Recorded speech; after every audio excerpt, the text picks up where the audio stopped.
vamos a ir empezando. Muchas gracias en primer lugar por estar todos aquí en esta última edición de este ciclo de formación, antes de que empecemos el parón del verano y retomemos a la vuelta en octubre con otro ciclo de formación. La charla de hoy, como sabéis, es la problemática de la resistencia a antibióticos. Deciros que la ponente, además de agradecerle mucho su presencia de aquí, tanto por su calidad como persona, de la que yo tengo referencias, también por su calidad profesional, además de que lleva muchos años colegiada en este colegio, es farmacéutica, es madre de una farmacéutica que se dedica a la farmacia hospitalaria, hija de farmacéuticos, nieta de farmacéuticos, bisnieta de farmacéuticos y así hasta el siglo XVIII. Y esto es cierto, de modo que genes tiene. Lo que pasa que es una farmacéutica que decidió estudiar en Santiago de Compostela, aunque tenía el corazón un poco dividido sobre dónde estudiar, acabó estudiando en Santiago de Compostela. La adoptó Santiago de Compostela, empezó en el departamento de Físico-Química, donde se doctoró. Nada hacía sospechar que se iba a dedicar al tema de la microbiología y la parasitología.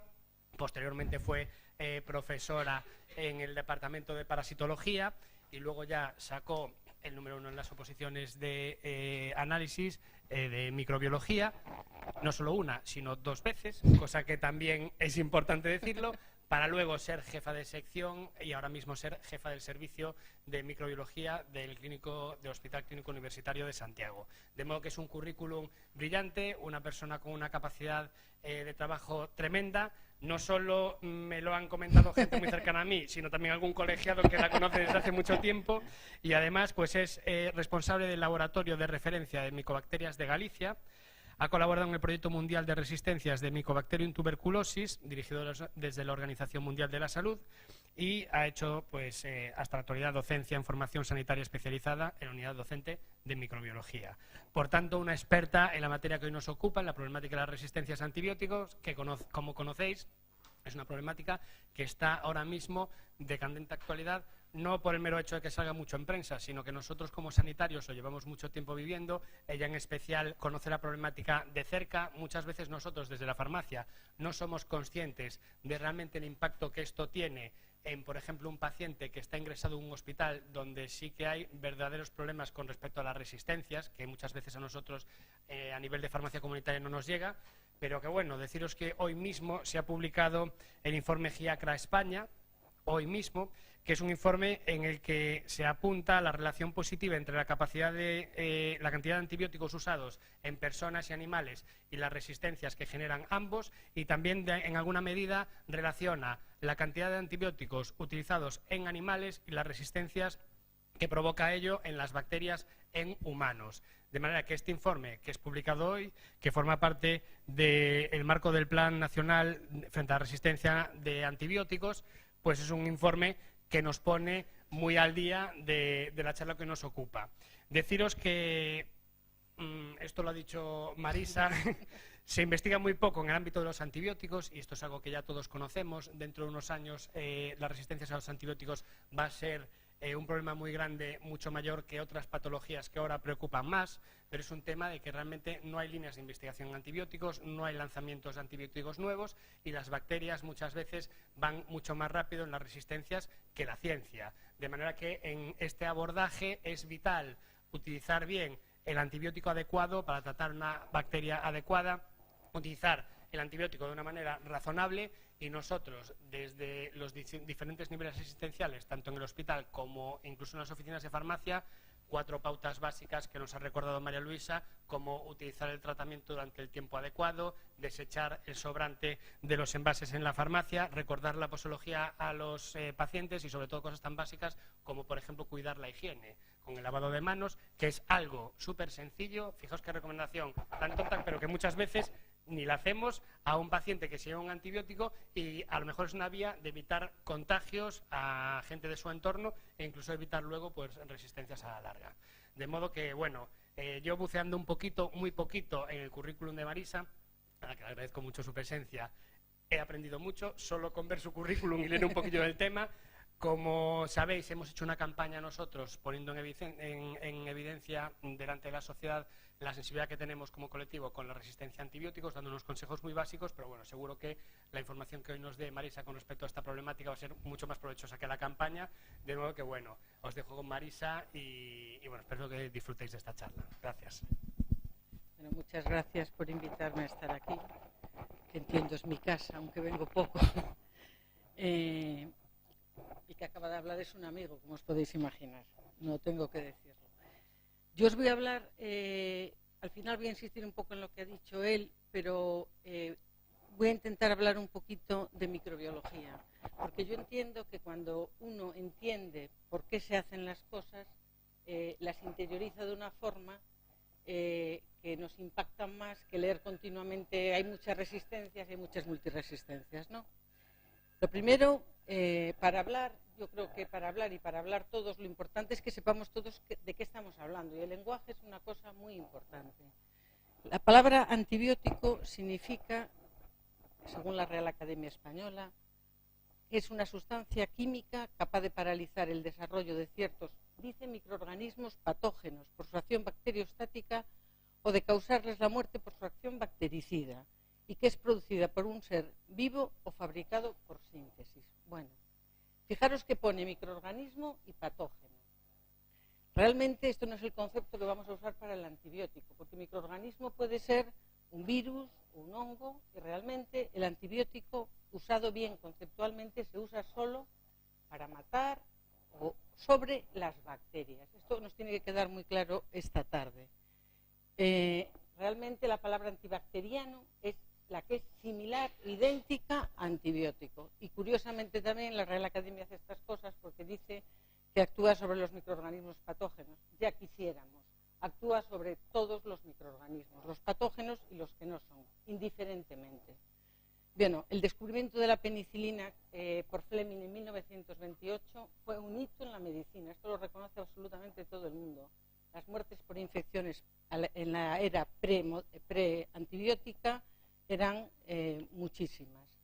No es posible hacer trasplantes, no es posible la medicina moderna sin antibióticos. Fijaros que la mayoría de la medicina moderna está basada en inmunodeprimir el sistema inmune, con lo cual, si no tienes antibióticos, vas muy mal.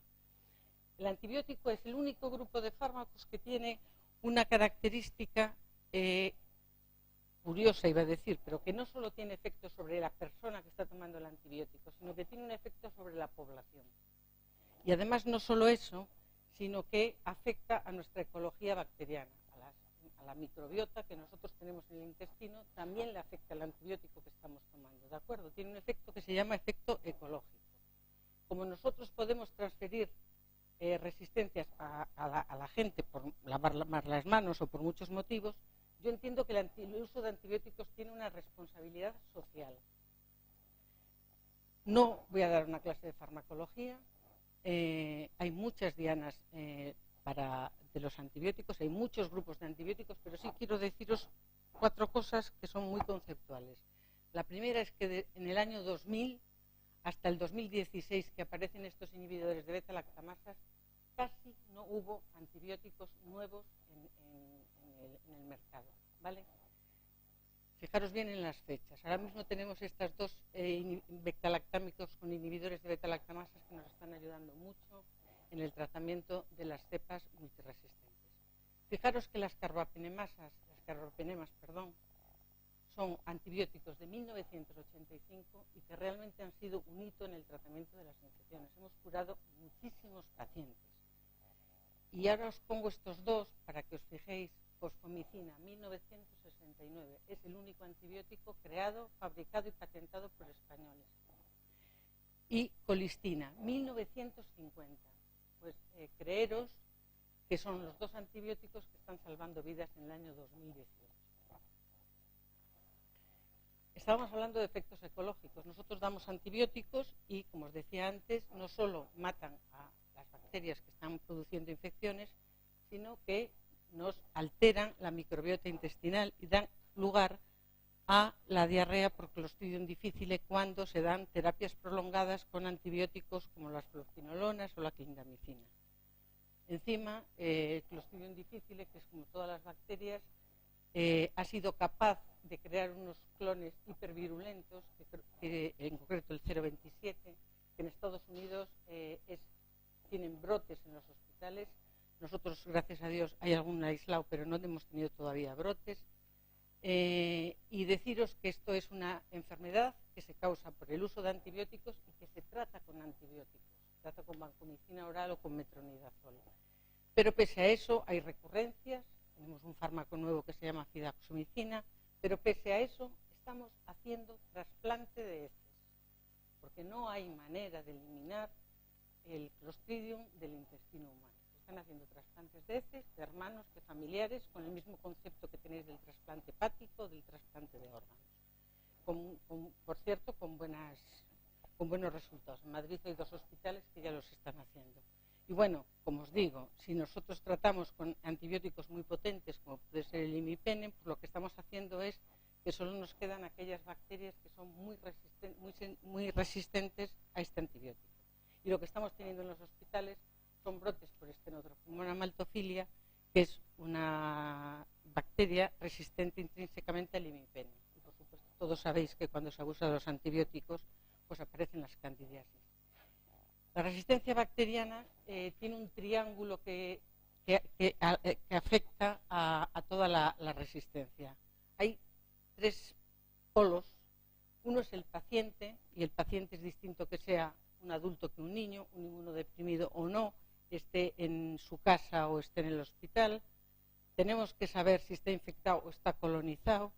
Tenemos el microorganismo, tenemos que saber la especie y las resistencias, y tenemos el antibiótico, con su espectro, su dosis y su tiempo, como todos sabéis. Pues ahora mezcláis todo eso, imaginaros todas las variables que pueden ocurrir cuando uno está tratando una infección, ¿no? La resistencia bacteriana tiene un mecanismo genético.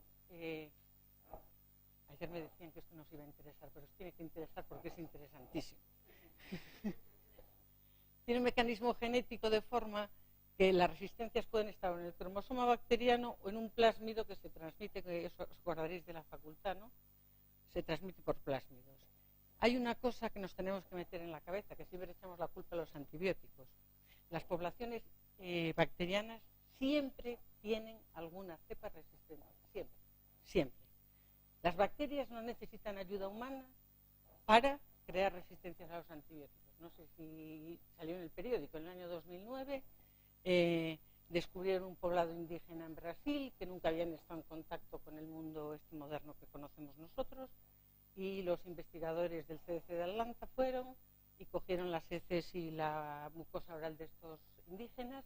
Jamás habían tomado un antibiótico, no estaban en la selva, y descubrieron que las cepas de E. coli que tenían en su intestino tenían genes que codifican para las beta-lactamasas. Y nunca habían estado con un antibiótico, ¿vale? Evidentemente, el paso de las cepas resistentes a las sensibles hacen que una bacteria adquiera, esto es un mecanismo, aquello es una resistencia intrínseca, esto es una resistencia adquirida. Pero pese a todo, lo que suele ocurrir es que de toda la población bacteriana hay un grupo que es resistente, pero la mayoría son sensibles, ¿vale? ¿Qué pasa cuando nos exponemos a antibióticos? Y es aquí la importancia del antibiótico, que lo que se seleccionan son las bacterias resistentes, y consigues que de una población que tenías muy pocas, las tengas todas. Bueno, esto es casi ineludible también. Además, las bacterias son muy listas y consiguen hacer cambios, por ejemplo, en su permeabilidad para que no entre el antibiótico, cambios en porinas, y sobre todo lo que hace muy fácilmente es modificaciones en el antimicrobiano. En concreto, producen beta-lactamasas y nos destruyen los beta-lactámicos, que como todos sabéis son los mejores antibióticos que tenemos. Yo tengo un amigo cirujano que siempre dice: no tenemos beta-lactámico, no tenemos tratamiento. Realmente es cierto. O sea, en una infección grave, si no tienes un beta-lactámico, vas muy mal. Bueno, para que veamos que nosotros nos creemos muy listos, pero en 1945 Fleming dijo esto en su discurso de premio Nobel: existe el peligro de que un hombre ignorante pueda fácilmente aplicar una dosis insuficiente del antibiótico y al exponer los microbios a una cantidad que no sea letal, lo que vamos a hacer es que se hagan resistentes.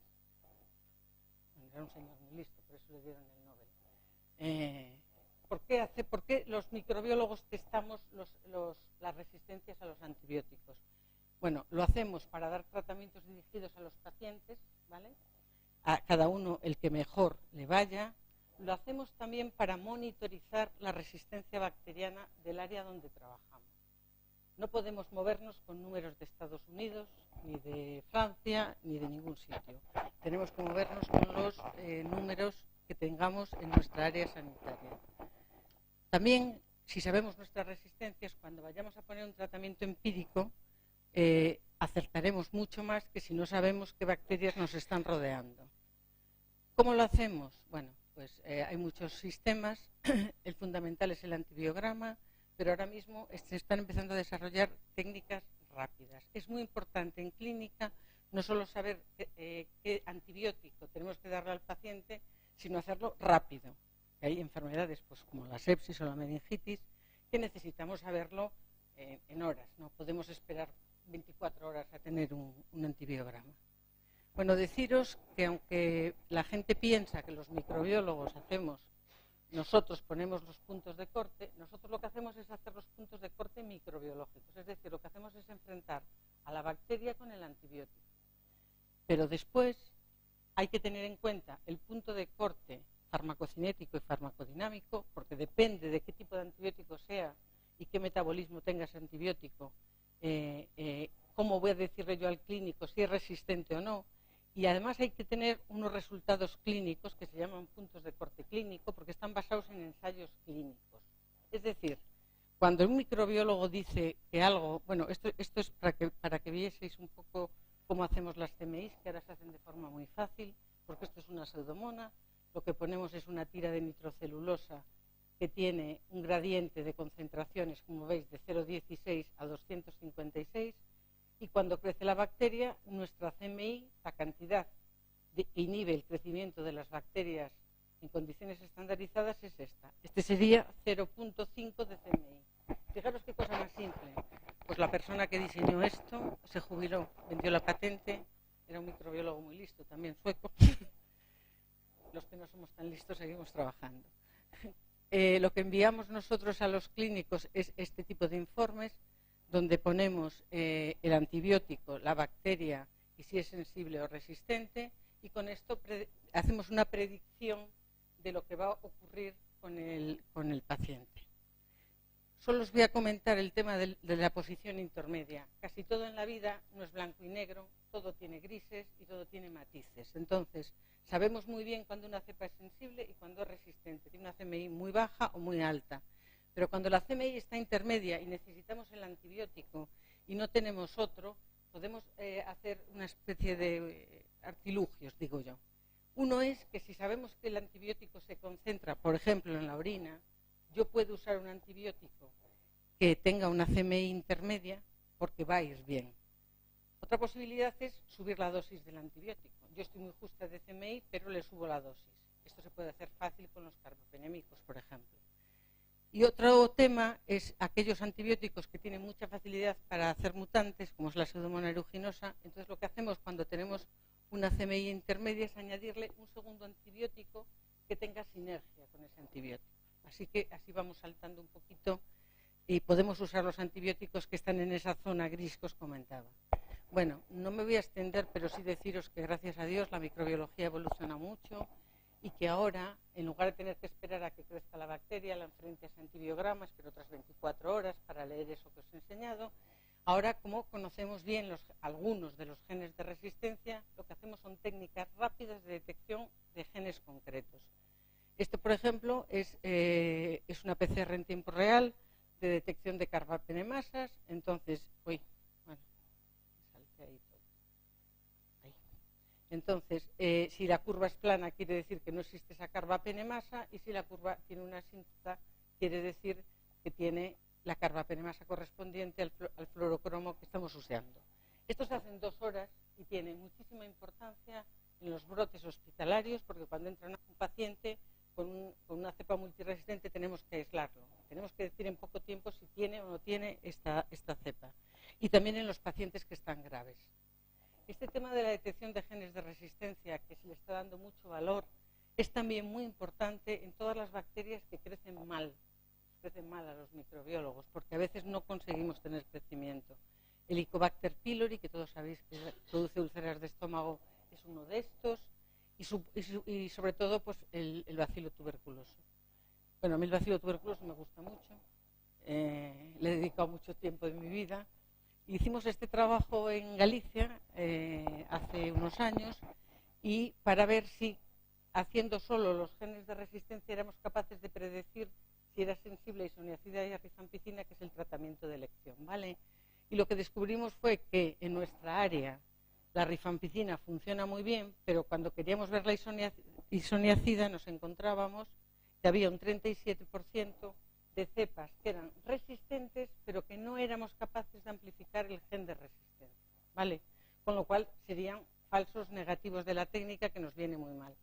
¿Por qué es esto? Pues la detección de genes de resistencia tiene limitaciones. Uno, vamos a por una diana concreta, ¿vale? No vamos a poner a crecer una bacteria, vamos a por una diana concreta. Hay genes que existen y no se expresan, de forma que el gen existe, pero se puede usar ese antibiótico. Entonces es una pena que das positivo y dices, no, es que está mutado para isoniazida, y al paciente no se lo van a poner, pero resulta que ese gen no se expresa, ¿vale? Y luego tiene un tercer problema, y es que hay bacterias en las que conocemos muchos mecanismos y muchos importantes, pero luego hay otras que no los conocemos, con lo cual ya os digo, vamos sobre una diana concreta. Para añadir el tema de la multiresistencia, hay que decir que en general las bacterias que son resistentes a un grupo de fármacos, imaginaros betalactámicos, son también resistentes a más de un grupo de fármacos. Por ejemplo, las cepas que son productoras de blea suelen llevar en el mismo plásmido la resistencia que codifica para el aminoglucósido y para la quinolona, con lo cual te cargas 3 familias de antibióticos de una sola transferencia plasmídica. Bueno, esto los microbiólogos, supongo que alguno muy cachondo le llama capitalismo genético de las resistencias, porque cuando más tienes, más facilidad tienes para hacerte más rico, o sea, para tener más resistencias, ¿no? La verdad es que este círculo vicioso es un círculo de difícil ruptura, porque cuando introducimos nuevos antibióticos intentamos minimizar la resistencia, y lo que hacemos es acabar seleccionando patógenos todavía más resistentes. Y esto es lo que ha pasado sistemáticamente en los últimos años. Semejante cosa no os la voy a enseñar, pero os voy a decir que el mundo está cambiando tanto, y vuestro seguro que también, que lo que cultivábamos ahora, esto es producto de la secuenciación masiva, y es el mapa del microbioma humano. Que antes aislábamos 5 o 6 bichos cuando sembrábamos unas heces, pues ahora esto lo pones a secuenciar y te encuentras que tienes un montón de bacterias que no habíamos visto nunca. El mundo está cambiando. El tema del microbioma vais a verlo, porque ya hay mucha relación con enfermedades neurológicas, con fibrosis quística, es decir, todo el tema de nuestro microbioma intestinal y nuestro microbioma orofaríngeo.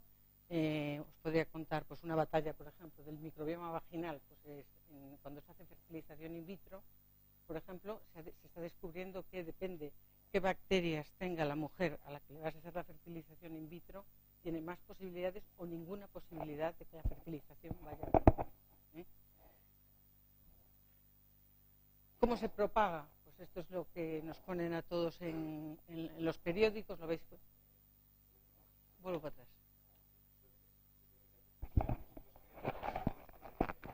Esas bacterias, sí.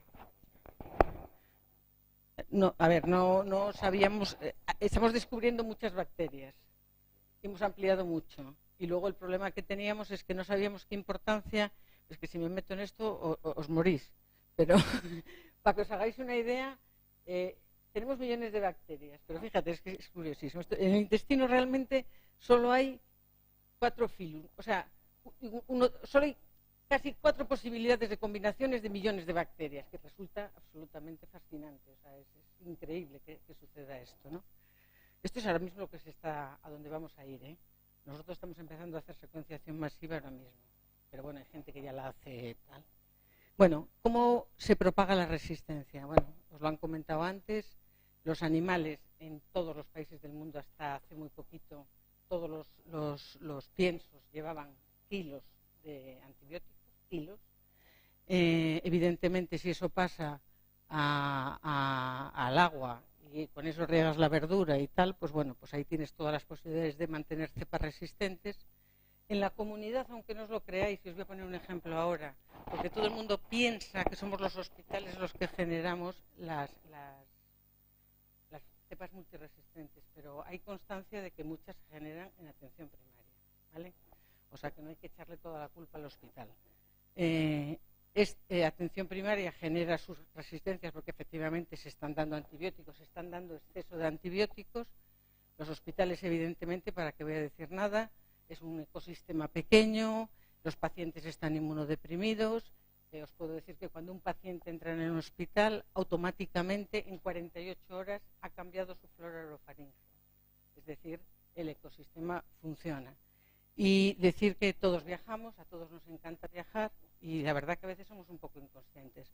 Viajamos a sitios donde hay unas resistencias muy altas a las bacterias, bueno, y todas esas 4 ecosistemas hacen que haya un nicho único que se está continuamente retroalimentando, ¿no? Este ejemplo, que es para mí demostrativo de que no toda la culpa la tienen los hospitales, se demostró ya se publicó en el 2006. En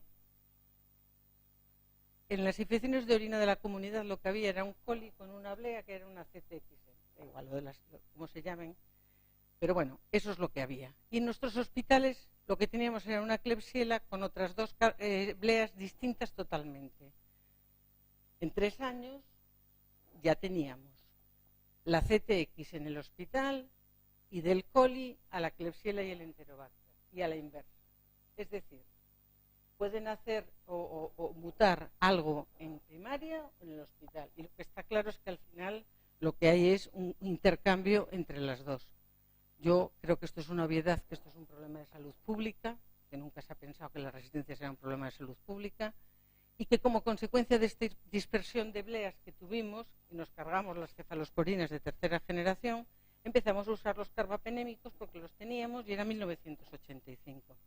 Pero las bacterias no cesan de seguir trabajando en hacerse resistentes a aquello que le pongamos. Y en el año 1996 se aísla en Carolina, en el norte de Carolina, la primera KPC, la primera carbapenemasa.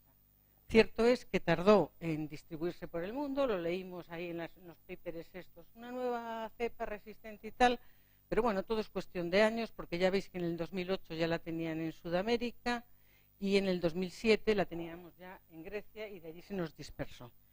Y la que, digamos que nos ha roto todos los esquemas, es la que se produjo en el año 2008 en la India, en concreto en un hospital de Nueva Delhi.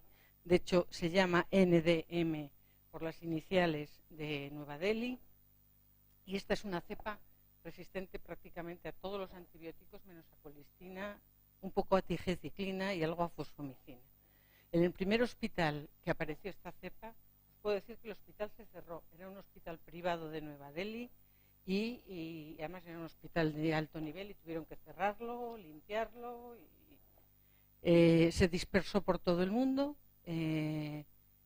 Y a Europa, a España ha llegado bien por el este de Europa, que ya hay bastante, y luego por gente que ha viajado a la India, y a la vuelta del viaje de la India pues se encuentra con que esta bacteria.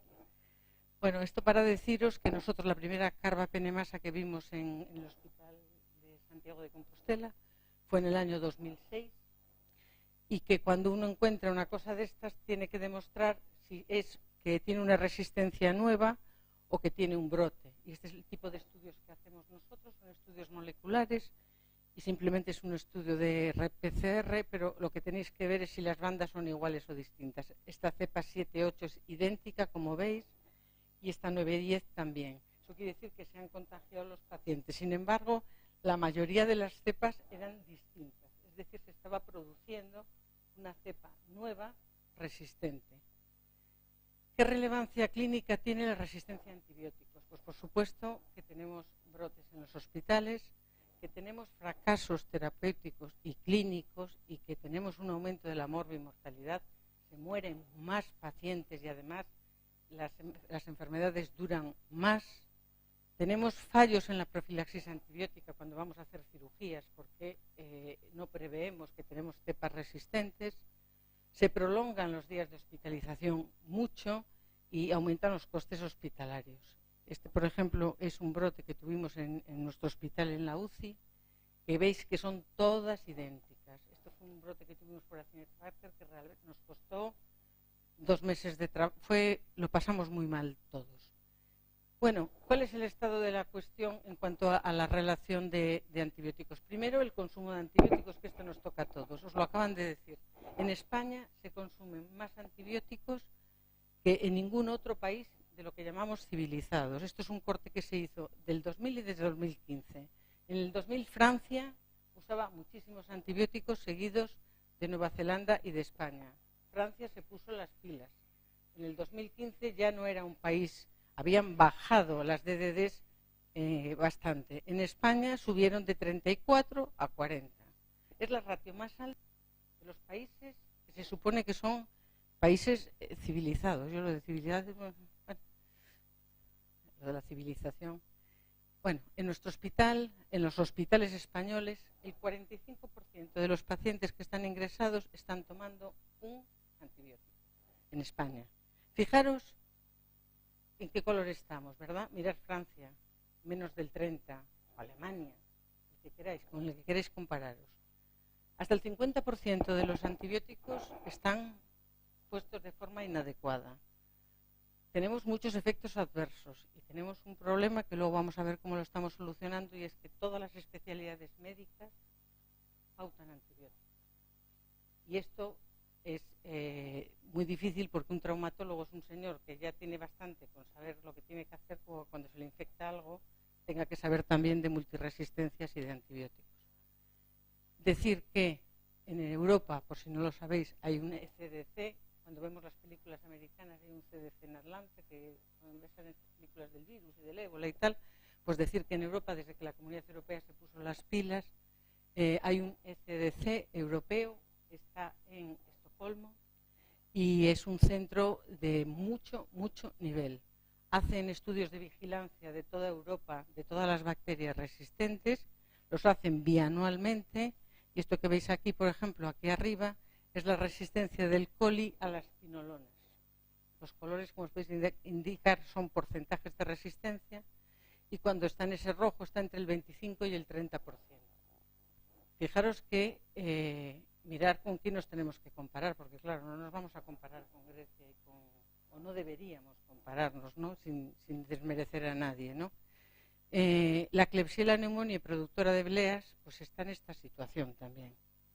Y las carbapenemasas, que lo primero que hay que decir de ellas es que son plasmídicas, y vuelvo a insistir porque no es lo mismo una resistencia cromosómica que una plasmídica, porque las plasmídicas están continuamente las bacterias transfiriendo y son las que causan realmente los brotes y los grandes problemas.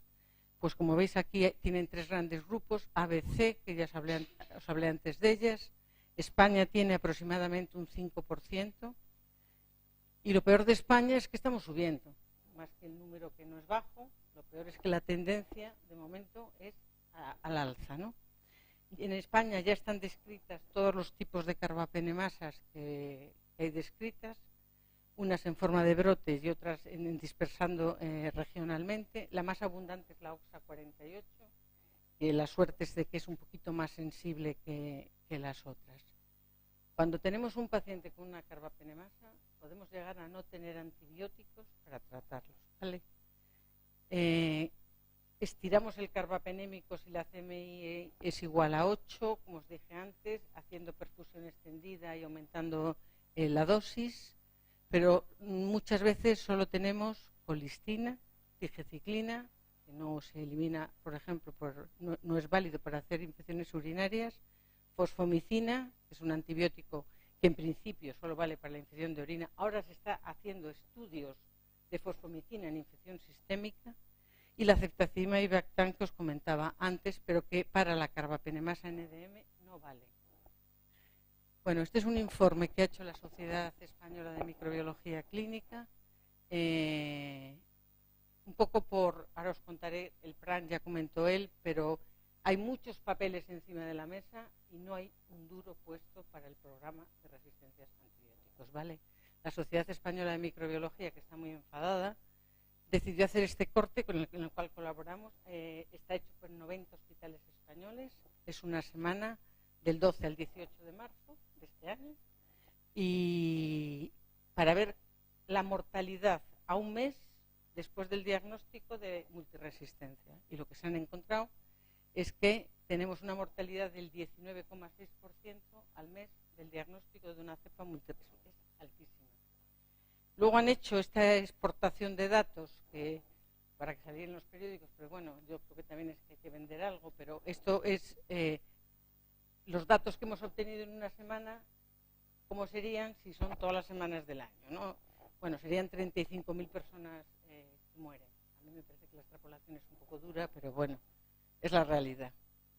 Otro problema de las cepas multiresistentes es que infecciones comunes que hemos tratado desde hace mucho tiempo están siendo otra vez mortales. Una es la tuberculosis. La OMS tiene un programa de tuberculosis desde hace 24 años en 188 países, en el cual yo colaboro, y la verdad que bueno, es un programa muy bien montado.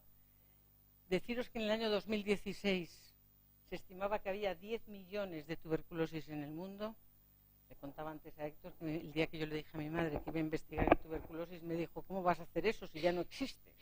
Porque cuando ella estudiaba farmacia les dijeron que la tuberculosis ya no existía.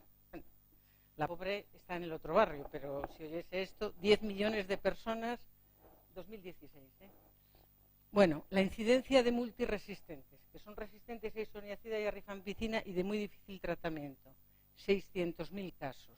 Y lo peor, en los países donde hay menos recursos, que son China, India y Rusia. La tuberculosis multiresistente mata a 250.000 personas cada año. No solo las mata, sino que como la alternativa son fármacos como la cicloserina, no sé qué más deciros, así bueno, no me acuerdo ahora, pero son fármacos que no tienen acceso la gente ni en China ni en India. El cálculo que hace la OMS es que solo el 52% de las tuberculosis multiresistentes se tratan realmente, ¿vale? Y luego hay unas cepas que son extremadamente resistentes, que son resistentes a esos dos antibióticos más a la fluorquinolona y al aminoglucósido inyectable. Bueno, este tipo de cepas se tratan un tercio de ellas y los otros 2 tercios los ingresan en hospitales o los tienen en guetos, ¿vale? Están absolutamente estigmatizados y realmente, pues bueno, pues se mueren de tuberculosis. La OMS está haciendo unas campañas francamente de mucho meritaje para entrar en la China, en India, llevando ellos los fármacos, ¿vale? Con la condición de que les dejen moverse. Os puedo decir que en Rusia costó muchísimo entrar porque Rusia no admite que es un país que no tiene fármacos, porque es un país desarrollado. La entrada a tratar pacientes a Rusia está siendo, bueno, una labor realmente impresionante. En Galicia también tenemos tuberculosis multiresistente. Hemos visto 86 casos hasta este año, pero realmente en Galicia tenemos mucha tuberculosis, con lo cual esos 86 casos solo suponen un 1% de nuestra tuberculosis global. Y la otra enfermedad que vamos a conseguir no tratar es la gonorrea. 100 millones de enfermedades de personas infectadas por la Neisseria gonorrea en todo el mundo. Siempre supimos que era una bacteria que tenía facilidad para hacer resistencias. Desde los años 40 ya a las sulfonamidas, luego a la penicilina, pero luego fijaros que hasta el 2007 mantuvimos las quinolonas bien de actividad. En el 2007 empezaron a aparecer resistencias y en el 2017 empezamos a ver que la cefalosporina de tercera generación, que es lo que se usa, empezaba a tener unas CMIs muy altas. No llegaba a ser resistente, pero unas CMIs ya muy tocadas. Y mirar, esto es de febrero de este año. Ya hay 3 casos de resistencia a todos los fármacos, ¿vale? Esto creo que lo habéis leído en los periódicos, porque se ha ido en todos los periódicos. Es un caso en el Reino Unido y 2 en Australia, y 2 de los casos están asociados a un viaje al sudeste asiático. Bueno, la ONU se puso las pilas en el año 2016, que debe ser desde que habéis empezado a oír todos que hay un problema con las resistencias. Deciros que la ONU no se dedica para nada a sanidad, se dedica a otros temas, que solo ha tratado en su vida 4 temas sanitarios, que son el VIH, el ébola, las enfermedades crónicas y por 4ª vez las resistencias. Emitieron este informe que dicen que en el 2050 morirá más gente por resistencia bacteriana que por cáncer. Bueno, este es un cálculo de extrapolación que yo os digo que a mí me gusta un poco. Me parece que son alarmistas, me parece que está bien que se hagan porque es la forma de que nos pongamos las pilas, ¿no? Pero que si se acierta o no, pues no estoy yo muy segura, ¿no? Lo que sí está claro es que pidieron a esos 193 países que tuviesen un compromiso a 2-3 años, que era desarrollar sistemas regulatorios y de vigilancia para el uso y la venta de antimicrobianos para seres humanos y para animales, que este es uno de los puntos clave, promover la innovación de nuevos antibióticos que no están teniendo y mejorar el diagnóstico rápido que os he comentado antes, que es muy importante, y por supuesto la educación por parte de los profesionales sanitarios a la población. El PRAN, que es el plan que tenemos estratégico en España, es un plan que va en la misma línea de lo que acabo de comentar. Este PRAN se escribió lo primero, digamos, las primeras líneas estratégicas en el año 2014 y a partir de ahí se han desarrollado un montón de líneas. Los colegios de farmacéuticos trabajan activamente con el PRAN, como veterinarios y, bueno, hay mucha gente, más de 200 personas implicadas en la primera parte del PRAN. Y deciros, por ejemplo, de cara a cosas que podéis ver vosotros en la comunidad, lo que han hecho ha sido como un análisis, como una fotografía, con un análisis a tiempo cero para ver qué atajar, ¿no? Entonces, por ejemplo, macrólidos, pues ven que tiene un impacto ecológico, es la relevancia que le dan, y lo que dificulta el cambiar el uso de este antibiótico, lo sabéis todos, es la posología. Eso de la citromicina 1, 2, 3, yo doy 3 días, eso les encanta. Entonces, la posología está por encima de que sea el antibiótico que hay que dar, el espectro que le cuadra, etcétera, etcétera. Hay muchísimas resistencias a macrólidos en esta parte de la comunidad, muchísimas. Otro tema, por ejemplo, con la fosfomicina, es que sabéis que hay mucha automedicación con fosfomicina, y fosfomicina a nosotros ahora mismo, por lo que os he comentado antes, es un antibiótico estratégico y tenemos mucho miedo de que se den resistencias porque es un antibiótico que de momento está salvando vidas. Y bueno, luego qué decir de las infecciones respiratorias. Las infecciones respiratorias, sabéis que todos los inviernos viene la gripe y bueno, se tratan muchísimas infecciones víricas con antibióticos, es uno de los graves problemas, pero graves, graves.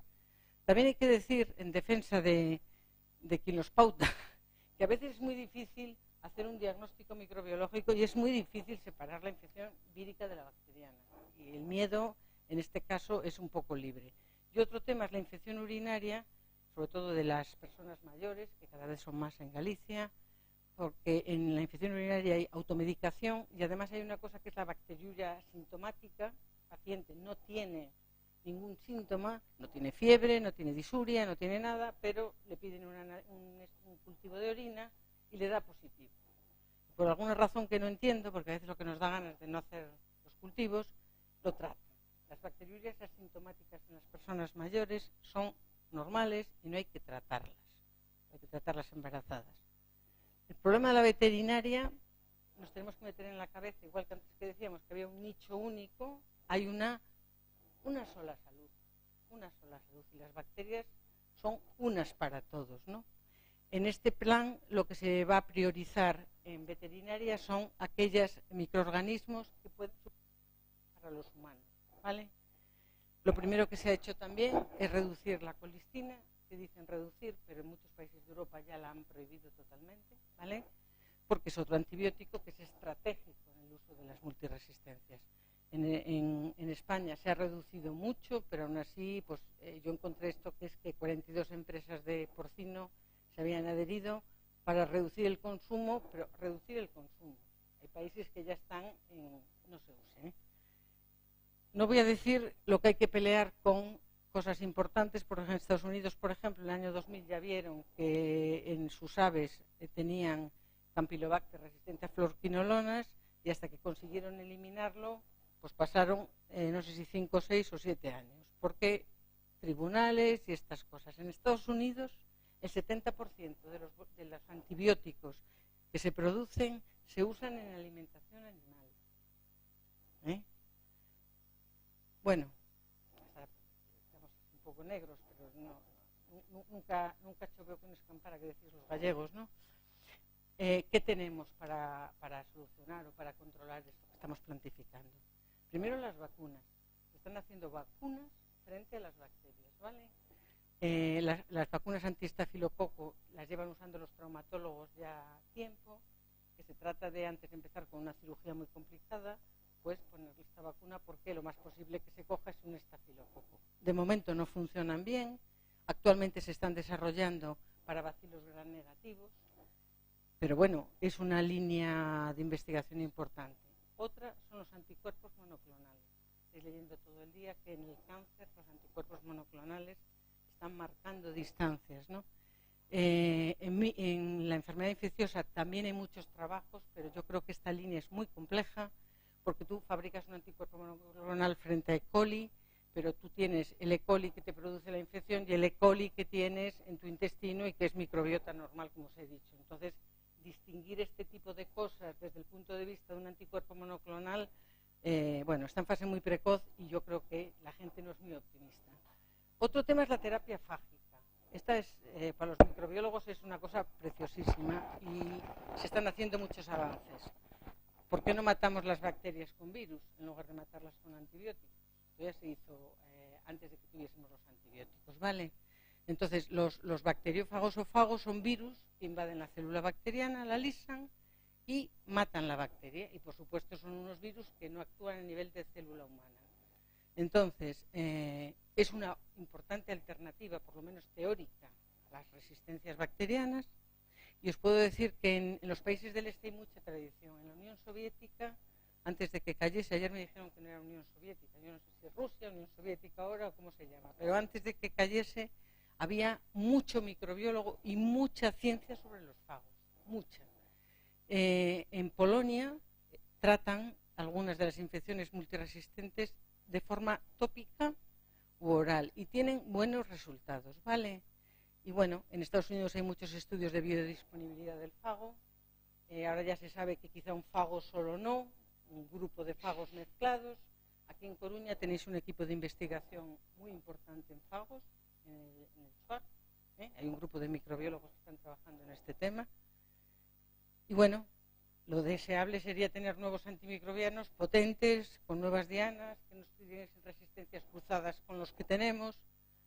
Bueno, como os dijeron, no teníamos antibióticos, pero hay que decir que las cosas cambiaron porque en el año 2010, la sociedad, cuando íbamos ya veis cómo va los descubrimientos de antibióticos, ¿no? Bajando. En el 2010, la Sociedad Americana de Enfermedades Infecciosas se lanzó un reto y dijo: necesitamos 10 antibióticos nuevos para el año 2020.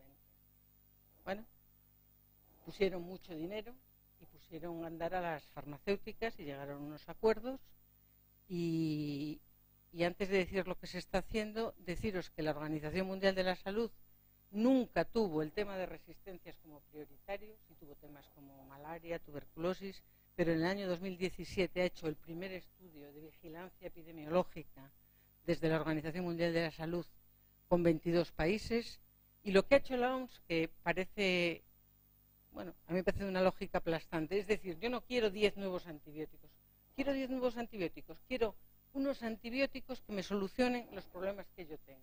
Y yo voy a priorizar mis problemas. ¿Y cuáles son mis problemas? Prioritarios, ya os lo podéis imaginar, los resistentes a carbapenemas. Entonces, Acinetobacter resistente, Pseudomonas resistente, Enterobacteria resistente. Yo voy a poner dinero, pero no para investigar cualquier cosa. Yo para investigar lo que realmente ahora mismo me está causando problemas en la población. Luego han hecho un grupo de bacterias que las llaman intermedias, entre las que está el gonococo, y luego ya otras que les preocupan menos, como neumococo, hemófilos, porque realmente todavía tenemos buenos antibióticos para tratarlos. Ahora mismo hay en desarrollo clínico 51 antibióticos y 11 biológicos. Yo aquí os he puesto así una diapositiva de los que están en fase 3 de ensayo clínico, porque se van a caer muchísimos. Y solo deciros que esto, por ejemplo, son las carbapenemasas, esta línea de aquí. Hay muy poquitos que tienen actividad para ellas. Hay muy pocas moléculas nuevas, ¿vale? Entonces yo creo que de todo esto, quizá este cefiderocol, que es una cefalosporina siderófora, puede tener algún futuro. Y aquí hay un aminoglucósido, que es la plazomicina, que quizá también nos vaya a ayudar. El resto pienso que no nos va a ayudar excesivamente en lo que tenemos. ¿Y qué podemos hacer nosotros para controlar las multiresistencias ya hasta un nivel? Pues crear programas de optimización de antígenos, que son sistemas que se han exportado de Estados Unidos, que lo llevan haciendo hace muchísimo tiempo. Estos sistemas son equipos bien formados en tema de multiresistencia de enfermedad infecciosa, que depende de las comisiones de infecciones. Actualmente las comisiones de infecciones no las entendemos como la comisión de infección del hospital de antes, que estaban los del hospital, sino que entendemos que tiene que estar integrada con la atención primaria y con la comunidad y, por tanto, aportar ayuda a todos. Ese equipo PROA depende de la comisión de infecciones y lo que se trata es de mejorar los resultados clínicos, quitar efectos adversos, como todos sabéis, preservar la ecología del hospital y garantizar que los tratamientos sean costes efectivos. Decir que el PROA no se inventa los tratamientos, seguimos, bueno, yo pertenezco al PROA de mi hospital, seguimos el posicionamiento terapéutico, cuando tomamos decisiones, seguimos las guías de práctica clínica y las guías terapéuticas de enfermedades infecciosas, que los PROAs están constituidos al menos por un farmacéutico, un microbiólogo y un médico de enfermedades infecciosas. Es un equipo multidisciplinar. Se trata de asesorar a esos médicos que están un poco despistados con el tema infeccioso. No se trata de imponer nada. Hemos intentado quitar las restricciones de los antibióticos como había antes en los hospitales, que había unos que eran restringidos. Ahora intentamos que se usen adecuadamente, no restringir. En nuestro hospital lo que hacemos es revisar todas las historias clínicas de todos los pacientes que están usando un carbapenémico. Revisamos las historias de los pacientes que tienen cepas multiresistentes y lo que intentamos es, pues, como os podéis imaginar, pasar de terapia si podemos intravenosa oral, ajustar dosis, quitar tratamientos, porque este es otro problema, los tratamientos son larguísimos, inadecuadamente largos, los grandes problemas, y hay mucha evidencia científica en los últimos 5 años de que tratamientos de 5 y 7 días son suficientes para tratar muchas de las infecciones. Y otra cosa importante es aislar al paciente que tiene estas bacterias multiresistentes para que no nos dé lugar a brotes en el hospital. Y decir que en nuestro hospital y en todos los hospitales de España, estas bacterias que llamamos productoras de carbapenemasas, si el paciente cuando sale del hospital sigue teniendo esa bacteria, aunque no está enfermo ya, simplemente está colonizado, lo que se hace es dejar marcadas las historias clínicas para que si el paciente vuelve a reingresar al hospital, ya de entrada tomemos medidas para no tener lugar a brotes. Bueno, y yo tengo que decir que nuestros pacientes son pacientes sin voz, porque los pacientes de VIH han conseguido muchas cosas gracias a las asociaciones, como todos sabéis. Con la hepatitis C pasó lo mismo, hubo asociaciones de familiares, colectivos de pacientes. Los pacientes que se mueren por cepas multiresistentes son pacientes sin voz. Esta es la última editorial de la revista de nuestra sociedad y yo creo que el título lo dice todo. La persona que lo firma, que es José Miguel Cisneros, que es el presidente de la Sociedad Española de Microbiología, es una persona muy comprometida y ahora mismo muy preocupada, y si queréis os lo mando para que lo leáis porque son 2 hojitas, pero el título dice todo. La crisis de los antibióticos, profesionales sanitarios, ciudadanos y políticos, todos somos responsables. Ahora traía esto que ya os ha comentado antes Héctor, ¿no? Que sabéis que desde el colegio y en el portal Pharma tenéis colgadas como ideas que yo creo que son muy necesarias que os las quedéis en la cabeza. Hay ideas positivas y ideas negativas. Positivas, esto que parece una cosa muy sencillita, dice, acuda a su farmacia con la receta, atienda a lo que le diga su farmacéutico. Recuerde que es muy importante finalizar completamente el tratamiento antibiótico, incluso aunque no haya desaparecido completamente los síntomas. Ya es, si conseguimos hacer esto, ya estamos en muchos pasitos por delante. Pero fijaros, en la misma revista en la que sale esa editorial, sale un trabajo hecho por unos compañeros catalanes de la región de Tarragona, está hecho en el año 2013-2014. Bueno, y mandan una compradora simulada a 220 farmacias. 54,1 de los farmacéuticos dispensaron antibióticos sin receta. Las tasas que se conocían eran aproximadamente el 45%. Y el 36,1% de los farmacéuticos indicó a su paciente de consultar con un médico. Estas son las negativas. Yo creo que también son muy importantes. Si de esto sacáis que conseguís hacer esto, no guardéis ningún antibiótico en el botiquín casero. Esto es fundamental, nos lo tenemos que meter en la cabeza. En España, a ti te dicen, tienes una neumonía, vas a tomar 5 días, ceftriaxona, son 2 pastillas al día, no te dan 30, te dan 50 o 25, porque funcionamos así. Entonces, el único sistema de que no haya sobrantes en las casas y haya botiquines es que os lo devuelvan a las farmacias. No reutilices restos de antibióticos anteriores, pues es que si has hecho lo otro ya no te queda, ya no tienes restos, es fundamental. Y esto es otra cosa que la primera vez que lo oyes dices qué bobada, pero no es ninguna bobada. No presione a su médico para la prescripción de antibióticos. Esto es para el ciudadano.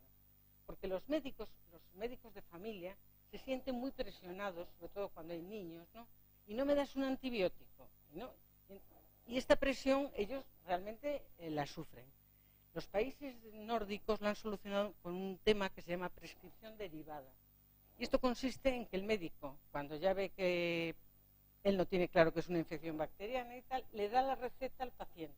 Pero el paciente debe esperar 24 o 48 horas para ir a su farmacia, ¿vale? En ese tiempo, fijaros lo que os digo, 24 o 48 horas, hay muchos pacientes que mejoran. Y esto no creáis que me lo estoy inventando, hay evidencia. Y en Noruega y en Suecia funciona muy bien. Y se sabe que de X recetas que ha hecho el médico, muchas no han llegado a la farmacia. Lavar manos, de verdad, me hartaría de decirlo, salva vidas. Si tenéis gente, sean amigos, si estáis en una farmacia, en una oficina de farmacia, gente que tiene ancianos en sus casas, hay que lavarse las manos, de verdad, pero mucho. Hay que metérselo absolutamente, hay que interiorizar el lavado de manos porque de verdad que es importantísimo. Bueno, y deciros que si os interesa el tema, yo he estado aquí no sé si 45 o 50 minutos, pero vuestros colegios de farmacéuticos han organizado un curso online, son de 40 horas, que se llama Uso Racional de Antibióticos y Gestión de Residuos. Se está haciendo ahora la primera edición, pero se empieza otra edición en septiembre del 18. Al que le interese el tema, yo creo que es un tema muy importante, es para fomentar el papel del farmacéutico como agente sanitario y para que actúe también como educador sanitario. Bueno, yo no os he puesto ahí, pero tengo lo que contiene el curso, está hecho por microbiólogos e infectólogos del Ramón y Cajal y de verdad que merece la pena si os animáis a hacerlo. Finalmente, solo deciros que esto pinta algo así como que el futuro de la humanidad y de los microorganismos probablemente se desarrollará como un episodio de un thriller que podría titularse Nuestro ingenio contra sus genes. Esta sensación la tenemos todos los microbiólogos. Estamos en una guerra y la batalla la estamos perdiendo, casi con seguridad. Microbios 3, humanos 2, tiene muy mala pinta, pero es así. Ellos son mucho más que nosotros y son listos porque se pasan plásmidos, trabajan en equipo. Nosotros no somos capaces de trabajar mucho en equipo. Bueno, dicen que somos más inteligentes. Bien, hay que demostrarlo, ¿eh? Las cosas en la vida son siempre así. Esta última, siempre digo que no tengo palabras, la podéis leer, pero realmente es una pena el mundo en el que nos movemos actualmente. Y soy optimista, ¿eh? Gracias.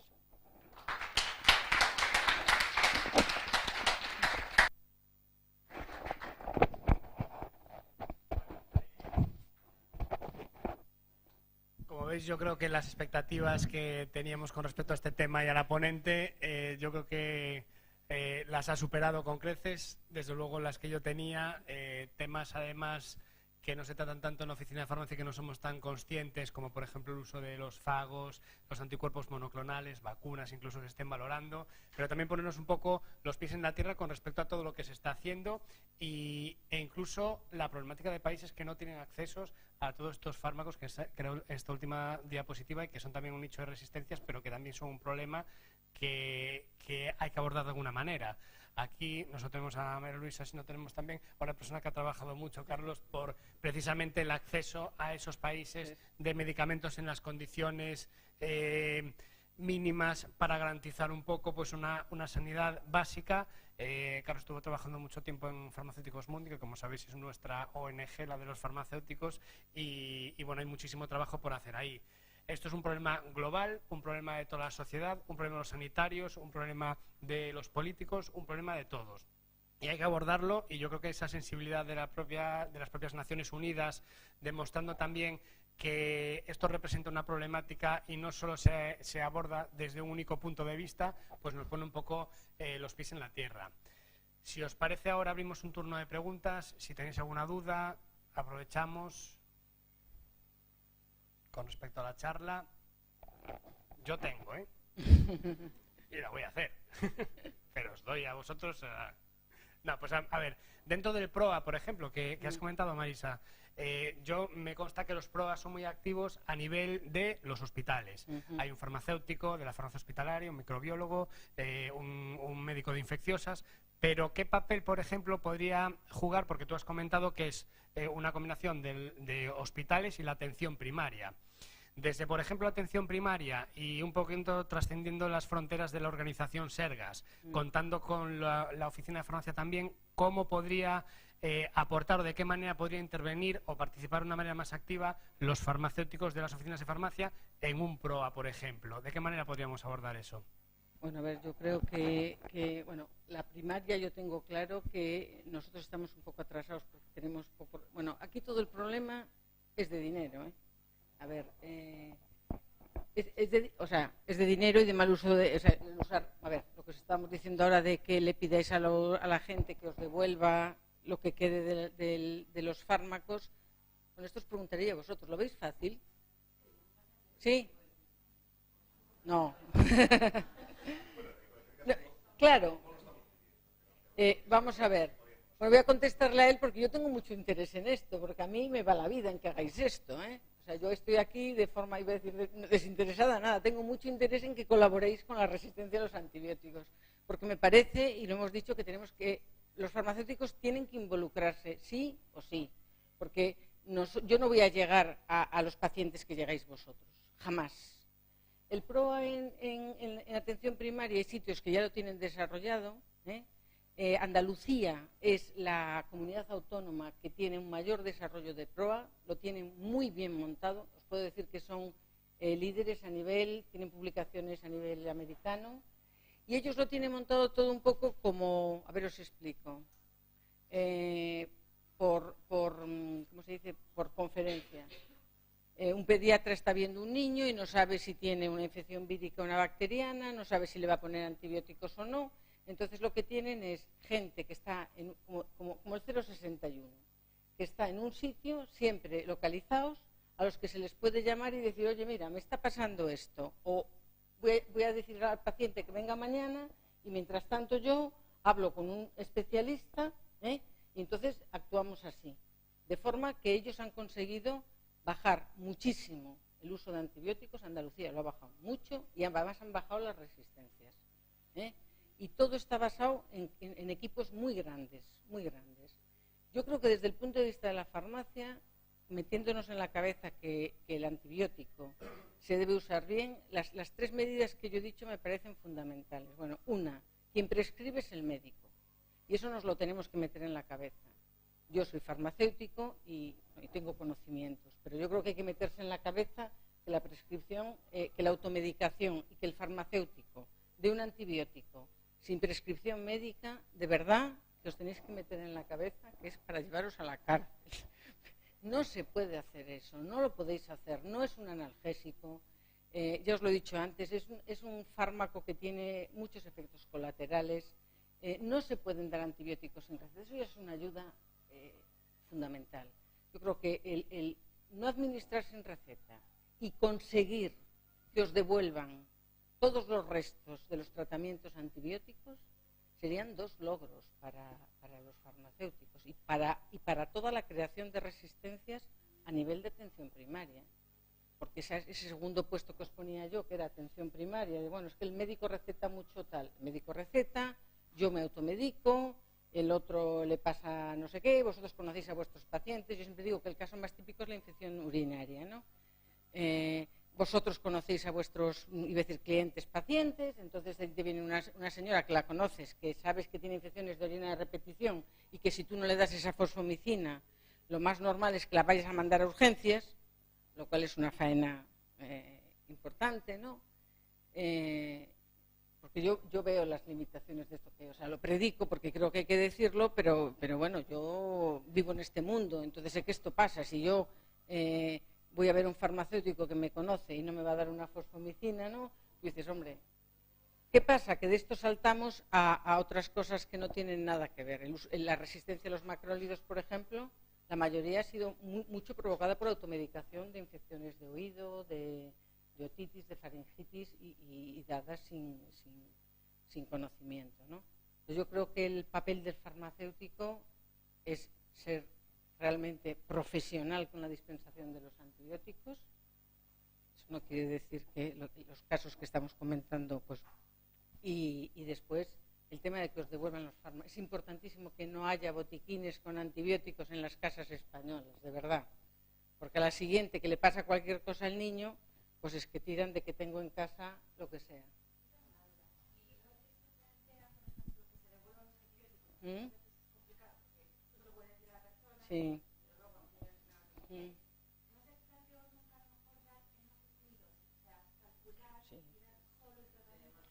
Eso es lo que todos los farmacéuticos y tú como farmacéutica y persona sensata estás diciendo. Pero resulta que hay una cosa que se llama multinacionales y los envases son de 30 porque lo digo yo y no hay manera.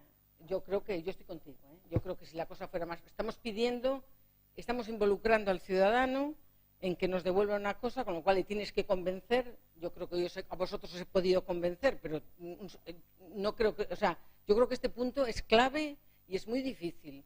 Y que la forma de solucionarlo es la que dices tú, pero yo te puedo decir que llevo 10 años oyendo eso.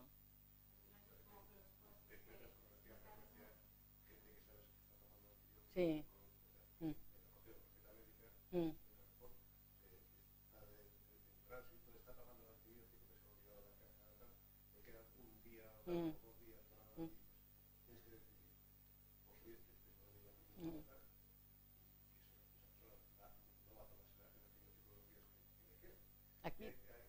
Aquí, no, yo te entiendo, pero aquí la pena es que al farmacéutico no.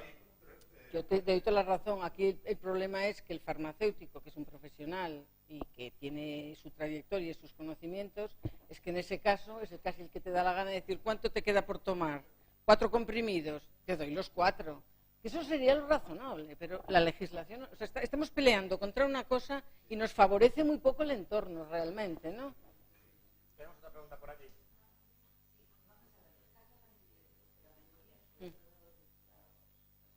Sí.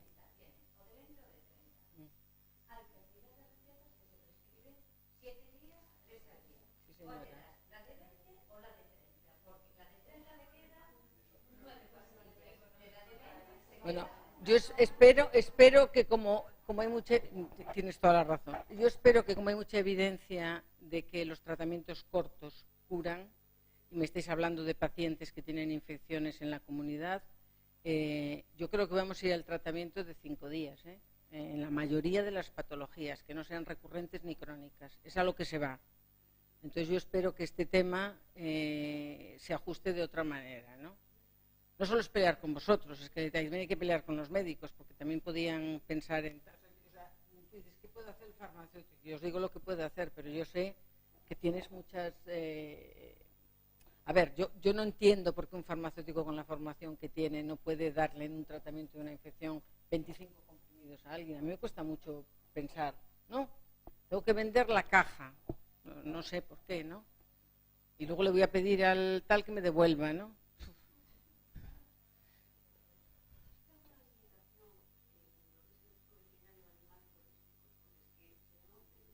Salvajada, sí.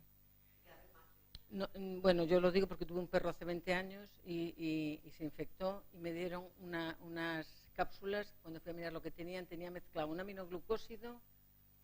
Yo no sabía si eran estables siquiera, me parecía aquello como una especie de locura. Sí, sí, la regulación de los fármacos en veterinaria y en los animales domésticos es quizá uno de los mayores problemas, y yo entiendo, os lo digo de verdad, que es el más fácil. Yo entiendo que es muy fácil eso, porque igual que se controla el antibiótico en los humanos, yo no entiendo por qué alguien prevé que un perro, bueno, yo no estudio veterinaria, tendrá otra disposición o disponibilidad o lo que sea, pero no sé por qué se dispensan los antibióticos en animales con ese descontrol. O sea, no parece muy normal, ¿no? Pero ahí estás hablando de piensos, pero yo estoy hablando de patología sí, que les pasa lo mismo que a nosotros, porque ahora mismo a los perros cuando tienen un linfoma los tratan, y si el perro tiene una infección pues lo más típico, ¿no?, de una herida porque se infectan, pues les dan antibióticos, y eso nunca pasó por la farmacia ni por nada que estuviese regulado. Entonces, en otro tipo de fármacos, pues uno puede pensar que haya el perro. Pero claro, en el tema del antibiótico, eso lo tienen que regular de alguna manera. Yo creo que este plan, así como para que den dinero para investigación y para otras cosas, no sé cómo va a acabar.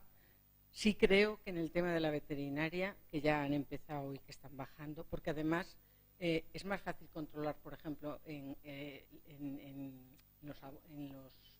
los animales, es fácil porque controlas la explotación. Y si la explotación no cumple las normas, pones multas, que es así de sencillito, no es nada. O sea, está poniendo más colistina en el tal, yo te detecto tal, te pongo una multa. Y entonces esto es una forma muy tal. Pero el tema que planteas tú me parece un tema súper interesante y es un tema, bueno, os voy a contar una batallita. A mí me llaman el otro día y me dicen, es que hay un señor que tiene una tuberculosis y se la ha pasado a su perro. ¿Él a su perro o el perro a él? ¿Cómo es esto? No, pues sí. Y además es que el perro es fundamental porque es un señor que vive solo, no sé qué y tal, porque lo primero es matar al perro que tiene tuberculosis, como se mata a las vacas. Esto no podía ser, era un animal doméstico y no sé cuántos y tal. Bueno, pues al final hicimos hasta el estudio de las cepas. Y luego ya revisando historia vimos que había más contagios de tuberculosis de personas con los animales domésticos. Y se lo trató así a modo, murió, pero no lo matamos, murió de su tuberculosis. Pero sí es verdad que el tema de los antibióticos y de las enfermedades infecciosas con los animales domésticos es un tema que de alguna manera hay que afrontar, porque es otro tema que está ahí un poco descontrolado, ¿no?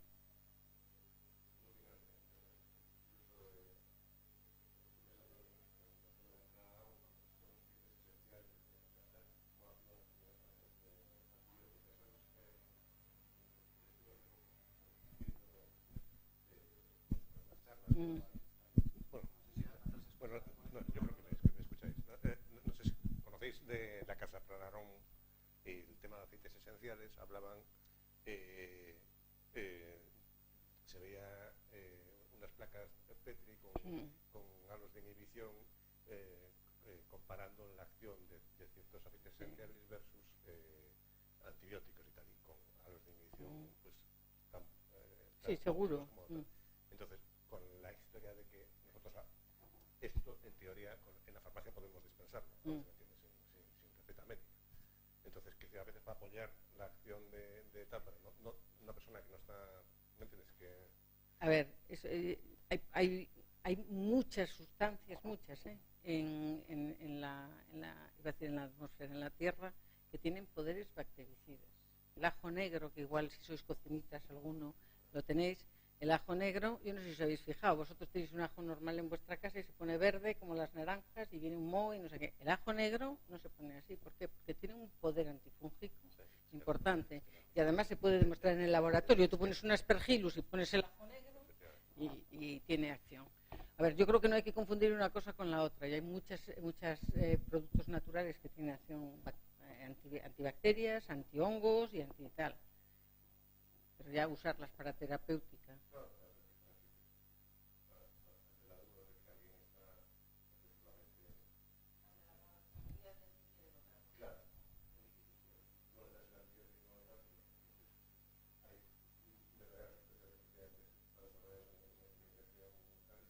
Yo creo que las intenciones, si son de verdad, hay que tratarlas bien.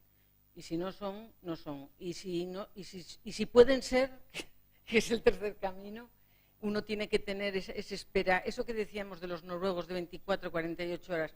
Nos ha pasado a todos con los hijos. Está fatal, tiene 39, 40, y de repente llegas a urgencias y el enano está saltando, ¿no? Porque uno se pone nervioso, porque tal. Entonces yo creo que ahí hay 24 horas o 48 horas que nos permiten muchas cosas, ¿no? A mí lo de la receta esta me parece una idea fantástica, porque da tranquilidad a la persona de si yo me pongo peor me voy a poder tomar el antibiótico, voy a poder ir a la farmacia, y si no estoy muy mal, o sea, es como que tengo el seguro, ¿no? Y lo voy a usar o no lo voy a usar. Y curiosamente, hay bastantes artículos sobre este tema. Y curiosamente funciona, es decir, la gente es racional, la gente dice, yo me encuentro mal, pero bueno, no estoy muy mal, a ver cómo estoy dentro de 8 horas. Claro, claro. Esa es otra. ¿Tenéis alguna pregunta más? Sí.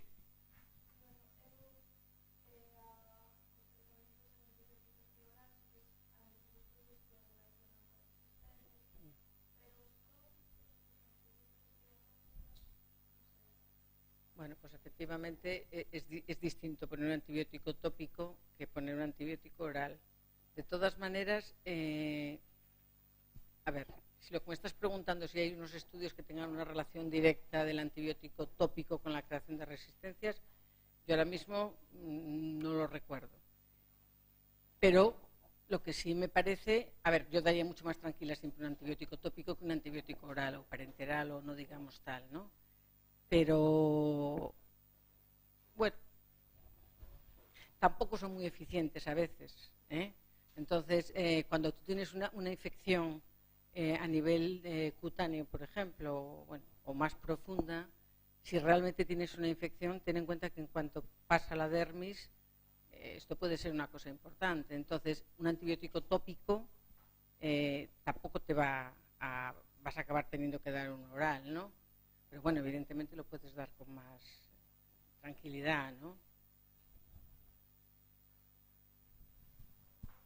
¿Más preguntas?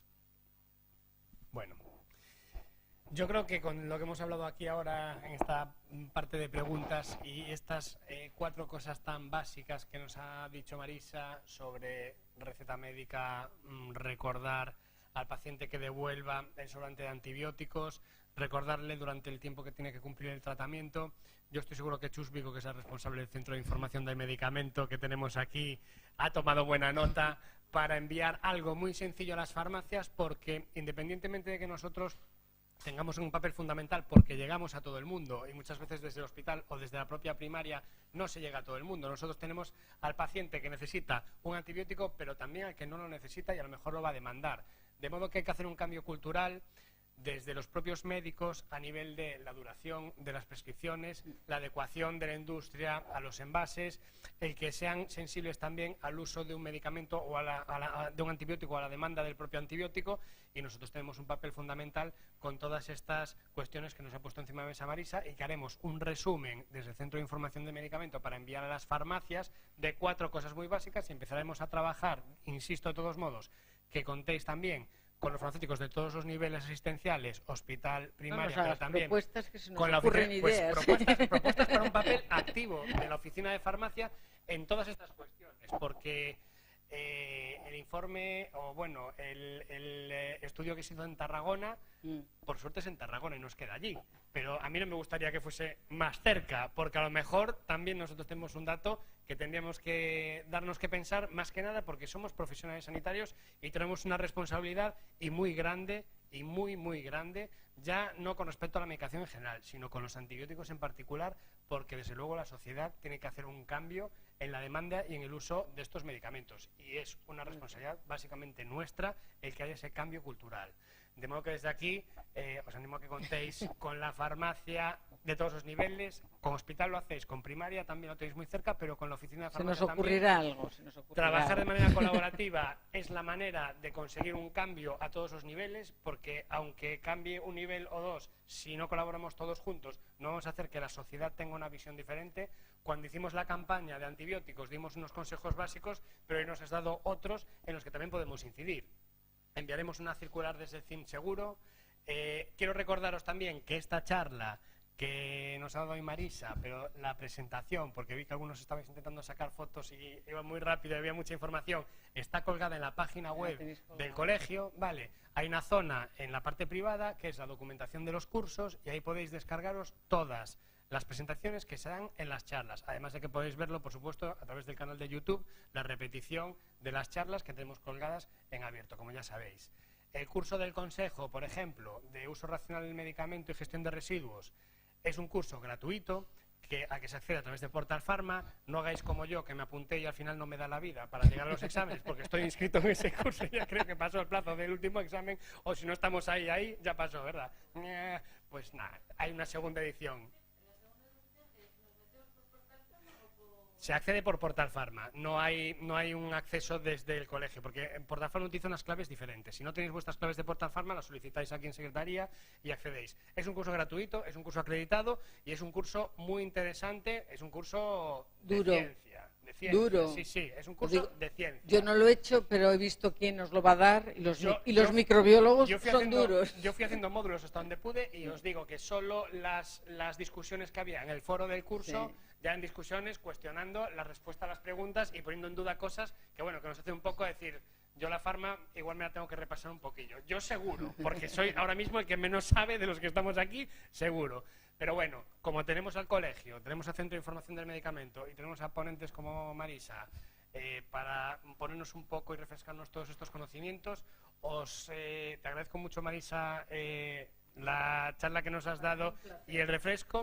Os convoco a todos a la vuelta de verano en octubre a la siguiente sesión de formativa que os va a llegar directa al corazón, porque es insuficiencia cardíaca, cardiopatía isquémica y arteriopatía periférica. De modo que eso es un ciclo también de 3 charlas que tiene mucho sentido. Hemos tenido además el lujo de combinar una charla sobre antibióticos con un concierto de ópera magnífico, que en algunos momentos nos hacía levitar, de modo que un valor añadido.